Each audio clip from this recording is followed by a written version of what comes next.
Process. Everything. Process.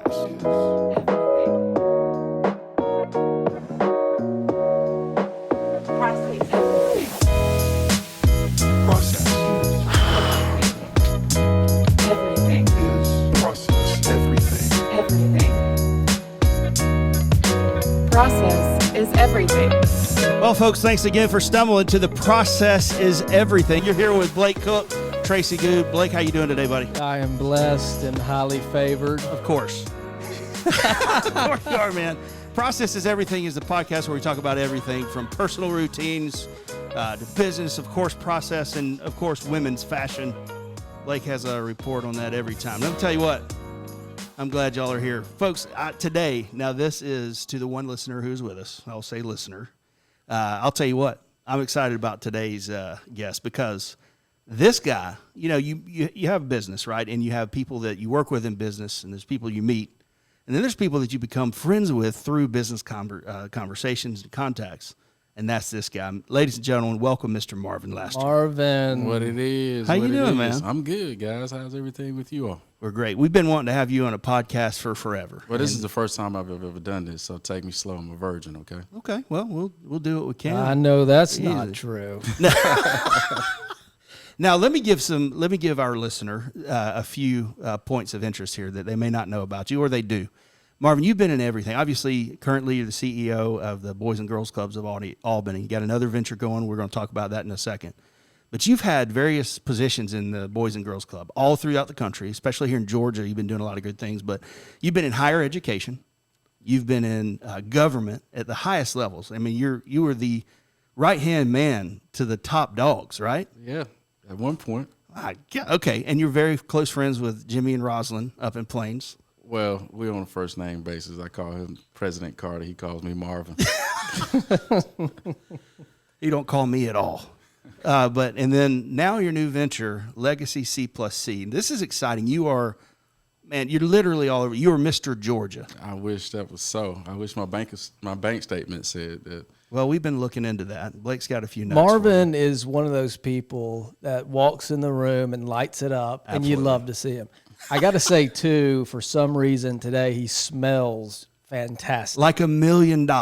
Yeah, I would tell you what I just did in here, but you guys will get the aroma of it in a few seconds. So, Marvin, we have been friends for years now. Absolutely. And you are one of my favorite people. We know you know you, but a lot of people listening may not know Marvin.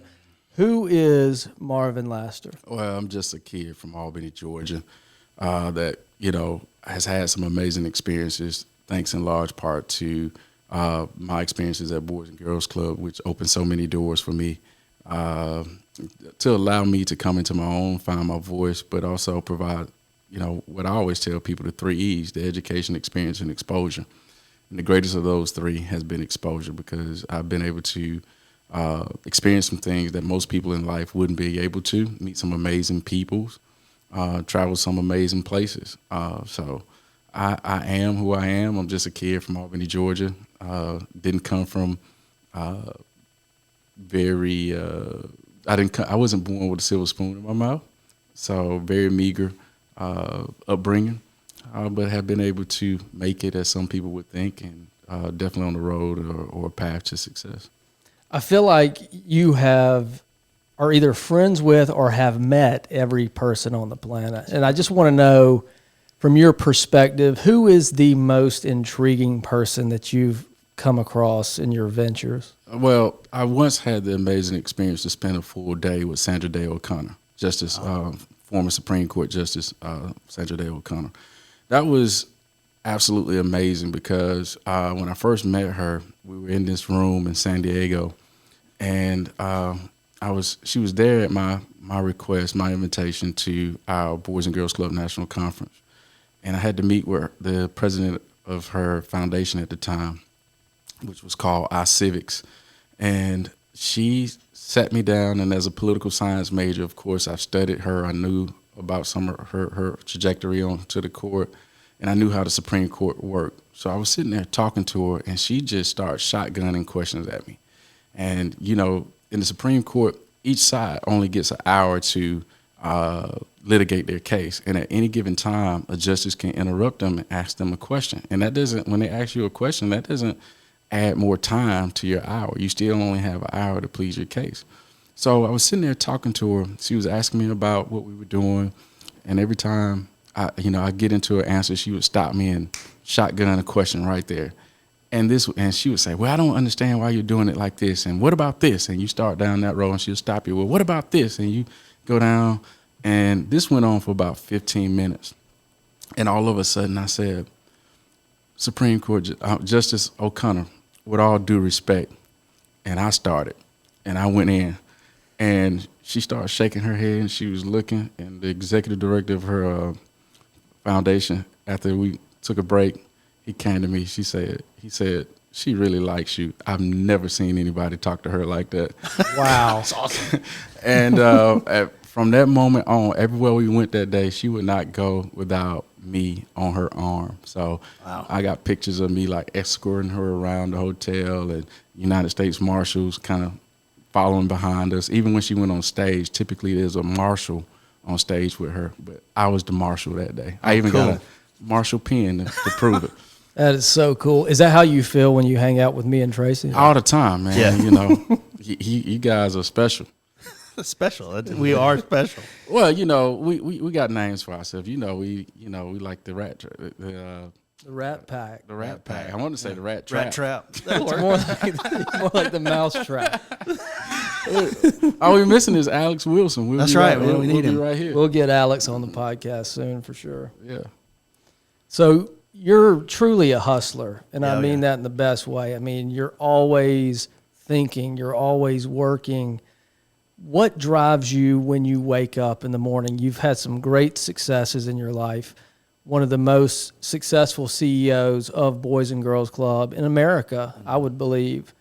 And also just some stuff that you're doing in life and business. When you wake up in the morning, what gets you going? What keeps you driven? Fear. That's easy. Fear. Dive into that. Tell us. My biggest. I'm driven by the fear of failure. That's what drives me. That's what motivates me. I know in life you're going to experience some failure, but just being a complete and utter failure is not something that I want to do. And so I work very hard and drive and push myself because I don't want to fail. I want to make sure that I exceed, definitely meet the expectations of the young people that we serve, or the consumers or customers that I have through my business venture. So, I always tell people if you gave me 6 hours to chop down a tree, I'm going to spend 4 hours sharpening my blade. I'm going to make sure that I'm well prepared so that there's no question or no doubt about the product that you're going to get or the level of service that you're going to get. And what are some of the experiences that you've had in your life, whether it's education or, like you said, exposure that created Marvin who he is today? Well, it was actually exposure, being able to see the world. I remember it started with a simple baseball game to see the Atlanta Braves. I never forget that. I was a young kid in Boys and Girls Club. We got a chance to go up to Old Fulton County Stadium and see the Braves, my first time to Atlanta. That particular day, it was Fan Appreciation Day, so they gave us all jerseys and little baseballs. And I remember seeing Zane Smith, Bob Horner, and Dale Murphy, Mr. Connett. Rafael Ramirez. No, man, that was way after Dale, man. That's right. And so that one trip showed me that there was a world bigger than the one that I had experienced, and I wanted to see more of it. So that was it. And so I've been blessed enough to see 43 states, including Alaska and Hawaii. I've been 3 different countries: Japan, Mexico, Canada, and I've done some amazing things, from standing on the top of the Space Needle in Seattle to going to the White House, to swimming with in the ocean in Hawaii, to seeing the Northern Lights in Alaska, to seeing bison and grizzly bears in Yellowstone Park, or watching Old Faithful erupt. How many kids from East Albany can say that? I know you don't think you've made it. No, not until I get my CJ3. All right. There you go. The CJ3 is a Cessna jet. Right? Oh, okay. It's one of the Citation is one of the finest flying machines. Marvin and I love airplanes. Yes, sir. And Thought it was a robot. And the CJ3 is, although it's an old model, it's a good one. No, I mean just the fact that you can own one. It's a good starter. Yeah, it's a good starter. It's a good one. You know, if you can afford to own it, then you got to be able to afford the upkeep and all that good stuff. Speaking of affording to own things, can you tell this audience about your collection? You're known for this particular collection. My sneaker collection? Yes. It's unhealthy. It really is unhealthy. It really is, because just the other day I bought a pair of Nike Air Presto Hello Kitties. Yeah, so you can call it what you want it, but I'm going to wear them when they get here. I can't believe it. That's awesome. But yeah, I have a sneaker collection, and I've been collecting, probably about 15 years. And it really just started out as a kid. My mother could not afford to buy me all the latest and greatest Jordans, so I know the embarrassment of having to wear one pair of shoes for the entire year. I remember having to hustle up money to get some super glue to patch up the holes in my shoes and that kind of stuff. And so I always told myself that when I got older, I would never know the want for any pair of shoes that I wanted. So I just started collecting all the old stuff that I used to, wish for and hope for. And I just never stopped. Who do you count as a mentor? Like maybe it could be a family member, could be anybody that you've met over the years, but who are some of the people that you're closest to that you know has helped you be the guy you are today? I'm sitting across from two of them right now, but no, in all seriousness, I have a lot of mentors and people that I look up to. And again, you guys are among that group. I can remember many nights we sitting out there. I'm trying to pick you guys' brain, trying to learn what you guys are doing and how you're doing it. So I look up at a lot of people. One thing I don't do is I don't look down on anyone. So I always tell people that there's three types of people that I hang with: people that's on my level, people that's trying to get to my level, and people whose level I'm trying to get on. And when I say my level, I'm not talking about the things that I've been able to accomplish in life or some financial status. I'm talking about the way I think. You guys are innovative thinkers. You guys are always out of the box. You work great as a team, but excellent independently as well. So I've always admired that about you. And you don't take life too seriously. We have fun, and your work product is impeccable. So why wouldn't you not be my mentors? Why wouldn't I not consider you guys people that I look up to, because you are? I knew this was going to be a good guest. I told you. You didn't believe me. Tracy and I also came from pretty humble beginnings, Absolutely. right? And I think that we have some of the same stories and background, and even what drives us is that fear, not the fear of not making $20 billion or anything like that, but you have to determine what success looks like for you. Mm-hmm. And you got to wake up every day and put it in front of your face and chase after that thing. That's what Tracy and I love. And there's nothing, the only thing that's better than money is serving other people. Absolutely. And we have seen that time after time, whether it's through the levy or due process or products and services. We always see it as a service to someone else, because when we can make them smile, we've done our job. And that's what makes it fun when we wake up. And you have some massive changes coming up pretty soon in your life. And this is all by design. But can you tell us about like the evolution of Boys and Girls Club CEO to your new venture that's coming up? Well, it's not coming up. It's actually way underway. So we've been in October of 2020, we actually launched a venture called Legacy C+C, and the C+C stands for Construction and Consulting. Never in my wildest dreams that I think that I would be in the residential waste management business, the trucking and hauling business, or the construction business. But again, it's about the right people, right place, right time, with the right plan. And, who would have ever thought that a guy that I sat next to for almost a year and a half, just at a board meeting, he and I always talking about, we need to get together and chat. Well, just as I do with you guys, he's fairly young. I was trying to figure out how he got where he got. And so just initiating that conversation, and just like you guys did, he took an interest in me and said, hey, what do you want to do? What's next for you? And we started talking about what I wanted to do or had plans to do. And next thing you know, we in the residential waste management business together, and now we're in the trucking business. Well, I'm a subcontractor for one of his ventures, and he's a subcontractor for me on one of mine, and it just worked that way. So So Legacy C plus C is a company that literally got started on October 30th of 2020, and November 2nd of 2020, we were hauling trash. We had dump trucks and grapple trucks and employees, and now we have dump trucks and tractor trailers, and we're hauling ash for Georgia Power, and also getting into the construction business now. So It's amazing. You've always been hauling ash, man. I know, right? Everything you do. Yeah, that's exactly right. That's the joke inside the office. We hauling ash.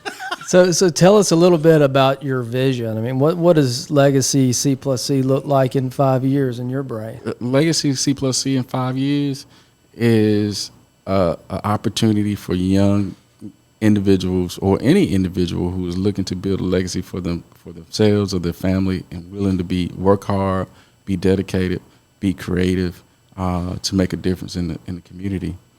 That's what it is. That's awesome. It's not about, for me, it's not about money. You know, money never has motivated me. It's a tool. More about making a difference. And that's why it's called legacy. I want to leave a legacy behind for my family and help other people leave legacies behind or create legacies, not only for themselves, but for their families. I don't know anyone that says, I don't like Marvin Laster. I know. And Oh, man, there's a list of them out there. You just I've don't never hang met in those them. circles. there might be three. I don't like 'em. There may be three people out there, but Tracy and I have a laundry list. Absolutely. Right? But what do you think it is that attracts people to Marvin? I am who I am. I don't shy away from it. I don't try to be something that I'm not. I'm not the smartest guy in the room. I'm willing to learn. I'm willing, just to be myself.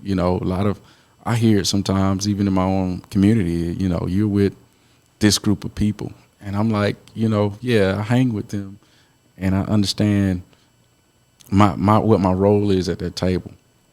My role, for the most part, is to help other people understand your position, or to articulate your position in such a way that is not necessarily people in a way that people will listen to it. So when I'm sitting at the Phoebe table, there's things I always tell people, if you're not at the table when decisions are being made, what's on the menu, right? Mm-hmm. So whether I'm at the Phoebe table, whether I'm at the Deerfield Windsor table, whether I'm at the Albany State University Foundation table, Boys and Girls Club table, or the Legacy table, I'm taking the voice of the people and articulating it, in fact, in a way that people are willing to listen to it and understand it. So to help educate people and then make rational decisions so that everybody can benefit. So that's what I do. Marvin Laster, 2024. I'm voting for him. I'll tell you right now. No, man. No, politics is a dirty game, man. That's why I got out of it so many years ago. And you've seen it. You've seen the inner workings of it. Absolutely, absolutely.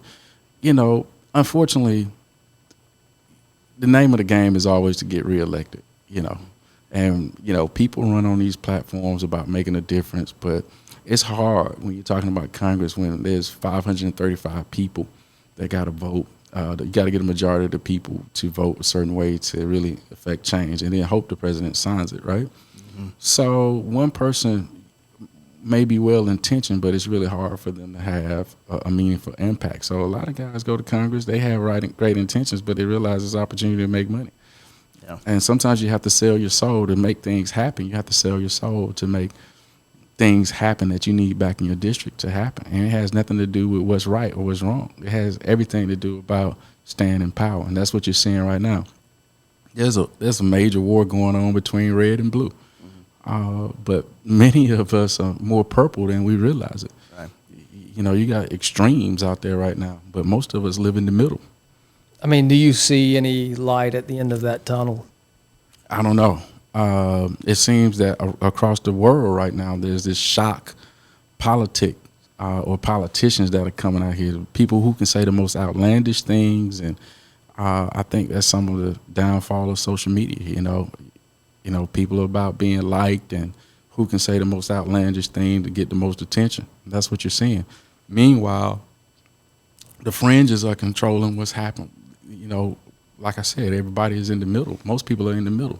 but the fringes are what's dominating the airwaves. That's Right. That's what's getting all the attention. I've heard you mention this. Blake and I have said this for years.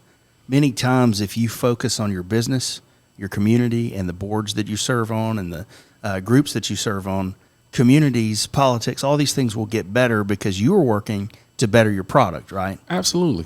Absolutely. We always trying to, make everything that we touch better and never want to leave it any worse than what we found it. We want to make it better. I'm not totally sold that, things are going to get worse. I do believe they will get better, but it's going to take some time and everybody coming to the realization that, we're better together than we are divided. I love it. It's outstanding. That's how I feel when I hang out with Marvin. I know. I mean, right? this is it right here. And one thing too, Marvin, that I wanted to talk about was I truly believe that hard times create strong men. Absolutely. And I'm curious to know, what are some of the hard times that you've come across in your life that have made you a better person? Oh, wow. Wow. Some hard times you want to talk about now? I mean, I have hard times every day. The things that have made me better are people like you guys, right? So people really think that the testament of friendship is who's there for you when everything is going bad. From my standpoint, the true testament of friendship is who's genuinely happy for you when everything is going good, right? Yeah, So I've had a lot of hard times. I've had people who were there and wanted to pat you on the back and blah, blah, blah, blah, blah. Well, perhaps at that point in time, I didn't pose a threat to them or their thought or their way of thinking or something that they wanted to do. But who are the people that were genuinely happy for you, right? So it was hard times for me when I launched my business. And I can tell you a great example of this. I had people that said, okay, I started a business. What are you doing? I said, well, we're in residential waste management. What do you know about garbage? Absolutely nothing. But when I came to you guys and told you that I was starting a business, what did you say? I'm so happy Go for get it. you. Yeah. That's a big difference, right? And so it taught me a lot. So that was a hard time that people that I thought really had my back or really would be genuinely happy. Oh, you don't know anything about garbage. You don't know anything about hauling or trucking. You don't know anything about this. Rather than saying, hey, man, you may not know anything about that, but I know you're going to be successful. And that's what you guys said to me. And I had other people that said that to me. So that was a really hard time. That understanding that everybody that's rooting with you is not rooting for you. Wow. Yeah. That's good advice. So the takeaway there is be careful who you share good news with. Absolutely. Right? Exactly. But seriously, right? Do they have your best interest? That's Absolutely. great, man. Absolutely. So another thing that I've seen that's common among, people who I feel that are successful and happy is some sort of daily routine. And I'm curious, when you wake up every morning, do you have some sort of routine? I know you're not flying by the seat of your pants. What does a day in the life of Marvin look like? Well, the first thing is I'm usually up around 4 or 5 o'clock. I typically step out on my balcony, and that's my time to spend with myself and with the supreme maker of the force, right? So that's my time to reflect, ask for blessings and all that kind of stuff. And then I also start reading the papers. I read the New York Times. I read the Albany Herald. I read the AJC. I read like WALB online. I read like all the news and consume all the news that I can, right? Because I have to keep my finger on the pulse of the geopolitical climate around the world, right? So because all of it has an impact on me, whether it's in my business ventures or whether it's in Boys and Girls Club. You're talking about, the oil crisis right now that's happening, or the wheat crisis that's happening in Ukraine. Well, how does that affect Boys and Girls Club? Well, I manage a small transportation company at Boys and Girls Club. I look at Boys and Girls Club as several different small companies. One is a small transportation company. One is a small feeding company or a restaurant service company. Because I serve almost 1,000 meals, or about 700 meals a day. So I got to keep up with all that. So that impacts me. So I start reading the news. And then the second thing is the third thing is I've kind of gone to this minimalist lifestyle. Like I have like 10 white polo shirts. 10. And I got like 7 pair of blue slacks. So that's like my outfit for the day. So I just think about what my day looks like, start planning out my day. I'll look at my calendar. That's the fourth thing I do, is figure out what time my first meeting and what I got to, where I need to be and what information I need to have for it. So the simplified wardrobe and stuff like that helps you make your day the most important thing, right? You Absolutely. don't waste brain time. No, I don't have time to. I have so many decisions to make in the day. That's one less one I got to make. Like Blake only wears t-shirts and shorts. He has a uniform. That's it. That's right. Got jeans today, baby. Oh, well, he dressed up for you. I see. We have Marvin coming in. And that one doesn't have a stain in it or anything. That's me. I look every morning just to make sure something still fits. You know what I'm saying? So Man, I come do on. have a simplified wardrobe. You were doing good like this time last year. You were in the gym. You were working out. Yeah, I'm back in. I do it this time every year, and then I stop. No. I'm back in. This is for We're good. offline, but I'm 17 down. 17 down. Wow. Well, I'm about 17 up. So I got to get You in the found gym. what I lost. We'll get back together, equalize that thing. Every time I see Marvin in my brain, I think of him dressed up in something in a new pair of Jordans. Yep. And that reminds me of this pheasant hunt that we went on. Oh my God. A couple of years ago, where Marvin Have you got a shows up. picture? I do have a picture. All right, we're going to put that we up gotta for the put that up. podcast. Don't do that. Yeah, Let's set the internet on fire. Oh my ladies, gosh, ladies. to the one female listener out here, because you only got That's one. our right? listener. One Yeah, listener. I hope it's female. It's probably Yeah, Blake's thanks, mom. Mom. Oh my God. I didn't know that there was a such thing as men in gray sweatpants. That's all I got to say when I took the picture. Okay. Enough said. There's a lot of But he embarrassing. comes in like a blaze orange hat, Yep. right, which Perfect. everyone would wear. Perfect, yep. Normal long sleeve shirt, and then Check. he's got Jordan's gray sweatpants and AirPods. And didn't a 44 Magnum show up? Oh my We won't God. tell you that, but that's for another podcast. I don't know. That's Peter, for another- Peter, And it's Peter. funny. You and I have a weird story that it surrounds what people, and there's some disagreement. But sometimes everybody talks about a butt dial, right?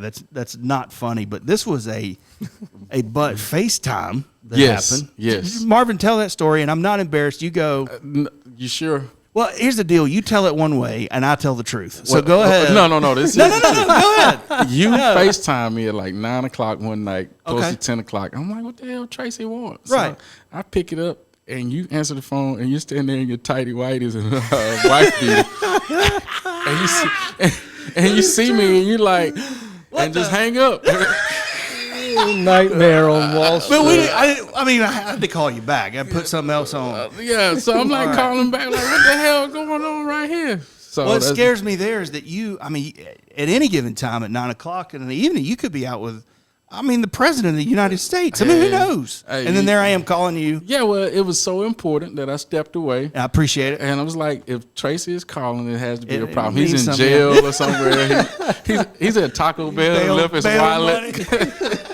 He's at the moon. He left his wallet. He got a big order. He got a moon pie right there. Oh, He need me man. to come bail him out or something like that. I love it. Marvin, I need your wallet and Yeah, your smile. I would have came in. I would have came and took I care know of you you, would. man. I appreciate it. But Marvin then I got- usually tells it that I didn't have a shirt on. Well, That would have been real bad. well, I didn't want to tell everything. Everything I you want know. to I want to leave you with one shred of dignity. No, it's okay. I have no dignity whatsoever. No, Good, man. it was good. We had some good times, man, over the years. Heck yeah. We really have. Well, And more to come. Listen, if you had a billboard on Highway I-75 and you could put up anything that you wanted to say on this billboard, what would you say? Blessed beyond measure. Amen. Man, That'll preach. that Marvin. will preach. Yeah, it will. Yeah, and you guys should come to my church when I open it. It's going to be called the Church of What's Happening Now. Okay. Mattress by the Springs. No. And I, in the tradition of all great rabbis, bishops, and preachers, will change my name. To what? Reverend, I felt the thigh. Cut. I want to lead music. Can I do the music? Me and Blake will take care of the music. No. Reverend, I'm in charge of the offering plates. Let's go to this cook next the segment, book. Tracy. All right, now let me tell you about this segment. It's a little different, okay? But this is the mind of Blake and Tracy. People want to know Marvin. This gets us just a little deeper, okay? Are you with me? Yeah, go. All right, so this is rapid fire. So Cool. this segment is called First Class or Bus Pass, right? Is it awesome or is it not? Let me give you an example. Okay, Blake, first pass or bus pass, golf. First class or bus pass, golf. What did I say? I would say bus pass. It's too much time. It's too much money, Yeah, and it ruins your dreams. but it is bus pass. Bus pass. All right. Do you get the drift? I got it. All right, so Blake has a list of first class. What did I There do? we that? go. It's first class or bus pass. All right, let's Take it away, Blake. Elon Musk. Ooh. Wow. There's no wrong or First right class. answer. All right, tell us why. I mean, the guy's. He's a maniacal genius. I mean, yeah. I mean, this guy's like. He's the richest man in the world. That's enough said. Boom. Got it. All right, next, the Atlanta Falcons. Oh, bus pass. Absolutely. You're such a Falcons guy. though. Season ticket holder Yeah, and I own everything. seats in the stadium. Box seats. I own seats in the stadium, and I look for a refund every year. So if you want to go to the game, look Bus for it. pass. Bus pass, Love it. absolute. Go Broncos. How about this local hot spot called House of Jazz? Oh man, that's first class, man. That's first class. If you've never been to the House of Jazz, you got to go. Now, I know the name may seem a little bit deceiving when you do go because they haven't played a jazz tune in there since Martin Luther King died. But you got to go. Trust me, first class. Luke Bryan. First class. I mean, Luke is amazing. In fact, shout out to him and his wife welcoming what I think he will consider his first grandchild that was born prematurely here this past Saturday. So shout out to him. I know he was in town visiting Clint and Jordan. So hope baby is doing well, mother is doing well, and talk to dad. So, first class all the way, man. He's salt of the earth. One of the most fun people you'll ever meet. That's awesome. And he likes to smoke cigars and ride bikes. So my Can't kind of beat guy. that. Yeah. Sex on the beach. You talking about the drink or the act? The activity. Both. Both. First class, baby. Last one, the Georgia Bulldogs. Oh man, that's bus pass, brother. Oh my gosh. Come on, Mark. Man, I'm a diehard Notre Dame fan. You and What are your you talking fighting about? Irish, Yeah, man. just stinking up the place. Oh man, I give them a shout out because they won the national championship. It only took them 41 years, but hey, listen, everybody can't go to Notre Dame. And I know a lot of people that are listening can't see Marvin, but he is Irish. Yes. He is Irish. He Yes. Matter of fact, I went to the first Notre Dame game last season. It was against Florida State, and I looked up on front row seats in the end on about the 5-10 yard line on the Notre Dame sideline, and I called a leprechaun over, and I was like, "Hey, listen, I'm the biggest Notre Dame fan ever, and by the way, I'm Irish." I'm Black Irish. He's like, I'm sure we got plenty of fans that are Black Irish. I'm like, good. Well, I'm the number one. And so we took a picture. And matter of fact, I got video of where we scored a touchdown in that end zone. And in Notre Dame tradition, the leprechaun does push-ups to, show you what the score is. And he just came over running down. I was like, hey, man, where the push-ups at? He got down and did the push-ups, and he's like, Marvin, I did that just for you. I was like, see, I told you I was Black Irish. Hey, what would you do if a leprechaun walked up to you in Albany, Georgia? Hey, man, I've had more stranger things walk up to me in Albany, Georgia. So I probably would, ask me if he needed direction to the House of Jazz. I love it. I love Marvin. Marvin's the best. A Renaissance man. Thank you for your time. We appreciate you, man. I appreciate you guys. Love man. you. It was fun. I love you guys. Love you, buddy. Always, bro. To find out more about what Marvin Laster's got going on, visit his website at Legacy C plus C, spell out the word plus, legacycplusc.com. And make sure you check out the Boys and Girls Clubs of Albany. They're doing wonderful things over there. A great opportunity for you to volunteer, donate, and support your local community. Today's show is brought to you in part by Concrete Enterprises. Visit the Concrete Enterprises family of businesses at cefamily.co. That's cefamily.co. Due Process. Standardize, onboard, and optimize. Click or call today to see how we can help take your business to the next level. DueProcessUSA.com. Process is Everything is a production of the Levy Studios. It's the right thing to do. Visit thelevystudios.com for more information. Subscribe to Process is Everything wherever you find your favorite podcast. Process is everything.